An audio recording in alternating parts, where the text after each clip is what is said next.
share and subscribe for more updates. తెలుగులో super hit అయిన ప్రభాస్ నటించిన ఛత్రపతి సినిమాను హిందీలో రీమేక్ చేసిన హీరో బెల్లంకొండ శ్రీనివాస్ ఇప్పుడు తన కెరీర్ కు సంబంధించి కీలక వ్యాఖ్యలు చేశాడు. ఆయన హిందీలో చేసిన డెబ్యూట్ చిత్రం ఛత్రపతి బాలీవుడ్ బాక్సాఫీస్ లో మిక్స్ టాక్ తెచ్చుకున్నప్పటికీ ఇతర కొన్ని సౌత్ హీరోల డబ్బింగ్ సినిమాలతో పోలిస్తే బెటర్ ఓపెనింగ్, బెటర్ క్లోజింగ్ కలెక్షన్లు సాధించిందని చెప్పాడు.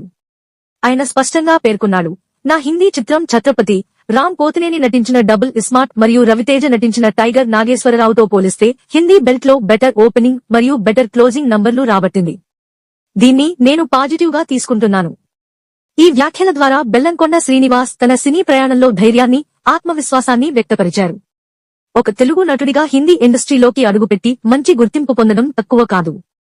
ఆయన ఈ అవకాశాన్ని సద్వినియోగం చేసుకుని మరిన్ని మంచి ప్రాజెక్టులు చేయాలన్న ఆశయం కూడా వ్యక్తపరిచారు.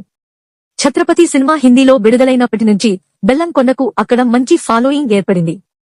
బాలీవుడ్ ప్రేక్షకులు కూడా ఆయన స్టైల్, యాక్షన్ టైమింగ్ ను మెచ్చుకున్నారు. ఇది చూసిన అనంతరం బెల్లంకొండ శ్రీనివాస్ తన సినీ కెరీర్ ను పాన్ ఇండియా స్థాయిలో విస్తరించాలనే లక్ష్యంతో ముందుకు సాగుతున్నట్టు తెలుస్తోంది.